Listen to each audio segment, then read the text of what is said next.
नमस्कार, जनमत हरियाणा में आपका स्वागत है। मैं हूं कमलकांत। चर्चा करते हैं आज की बड़ी खबरों में। टुकड़े टुकड़े गैंग के रिंग लीडर कन्हैया कुमार जो हैं वो नाखुश चल रहे हैं। उनको दिल्ली से चुनाव में उतारा गया है। राहुल गांधी के सेनापति हैं वो, और उत्तर पूर्वी सीट से चुनाव लड़ेंगे दिल्ली से। उनके खिलाफ बीजेपी के गवैये मनोज तिवारी चुनाव लड़ेंगे। एक इंटरव्यू में कन्हैया कुमार ने कहा है कि वो तो बेगूसराय से चुनाव लड़ना चाहते थे। पिछली बार भी वो बेगूसराय से लड़े थे सीपीआई के टिकट पर, लेकिन हार गए।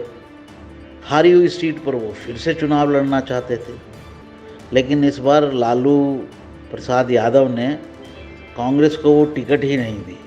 बोले भैया इस टिकट पर तो देखो हम देंगे नहीं आपको, कन्हैया कुमार तो कहीं और से जाकर लड़ लें। तो क्योंकि राहुल गांधी के बहुत प्रिय हैं, इसलिए राहुल गांधी ने दिल्ली से उनको टिकट दे दिया। दिल्ली से अब वो चुनाव लड़ेंगे। अब ये चुनाव वो जीत पाते हैं या नहीं जीत पाते हैं, सारा उनका भविष्य जो है इस बात पर दारोमदार रहेगा। अगर जीते तो कांग्रेस में बड़ी कोई पदवी मिलेगी, नहीं जीते तो फिर पैदल हो जाएंगे। अरविंद केजरीवाल की डाइट को लेकर कोर्ट में एक मज़ेदार बहस चल रही है। कोर्ट में कहा जा रहा है, अरविंद केजरीवाल ने एक एप्लीकेशन डाली थी कि मेरी जो ब्लड शुगर है ऊपर नीचे हो रही है, इसलिए मुझे डॉक्टर की फैसिलिटी दी जाए वीडियो कॉन्फ्रेंसिंग के ज़रिए। तो ईडी ने एक आरोप लगा दिया। ईडी ने कहा साहब ये तो खूब आम खाते हैं, मिठाइयाँ खाते हैं, चाय जो है वो शुगर वाली पीते हैं, और पर्पज़ ये है कि इनकी शुगर बढ़ जाए ताकि फिर इसको आधार बनाकर वो बेल ले लें। अब इसके कोर्ट ने ऑर्डर दिए। आज ये मामला फिर कोर्ट में आया। कोर्ट को केजरीवाल साहब ने बताया, केजरीवाल के वकील ने, कि साहब ज़्यादा बार आम नहीं खाए हैं, सिर्फ 3 बार आम खाए हैं। तो कोर्ट ने कहा कि भाई हमने इनको एक डाइट प्लान, एक डाइट चार्ट अप्रूव किया था इनके लिए कि जब ये घर से खाना मंगवाएंगे तो डाइट चार्ट ये होगा। तो क्या ये जो आम और पूरियाँ और मिठाई खा रहे हैं वो उस डाइट चार्ट में आता है कि नहीं आता है? तो कोर्ट ने अब इनसे ये पूछ लिया है, और इसके ऊपर, इस मामले के ऊपर फैसला जो है वो रिजर्व कर लिया है। तो साहब ये मामला थोड़े दिनों में जब ऑर्डर आएगा केजरीवाल साहब के ऊपर, तब पता चलेगा कि कोर्ट इनको आगे आम खाना अलाउ करती है या नहीं। क्या इन चुनावों में राम मंदिर मुद्दा बन पाएगा? आज प्राइम मिनिस्टर ने राहुल गांधी और अखिलेश यादव पर अटैक किया और कहा कि इन दोनों राजकुमारों को भारत माता की जय कहने में प्रॉब्लम होती है। और मोदी ने ये भी कहा कि रामलला की प्राण प्रतिष्ठा में जाने पर भी इनको प्रॉब्लम होती है। भाइयों, बात तो सत्य है, और ये क्यों नहीं गए ये बात भी सबको लगभग क्लियर हो चुकी है।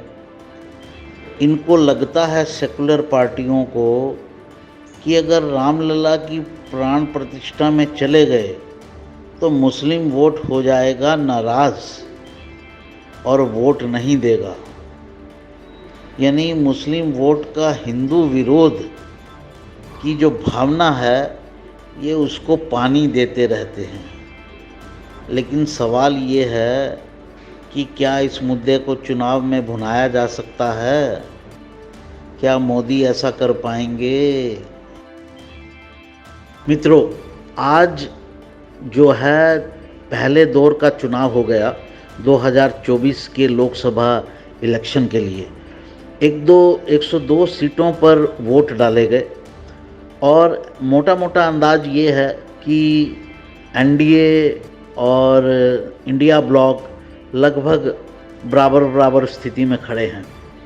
हालांकि जो 40 सीटें हैं वो उस जगह लड़ी गई, एक राज्य को अगर देखा जाए जहां पर इंडिया ब्लॉक काफ़ी मजबूत है।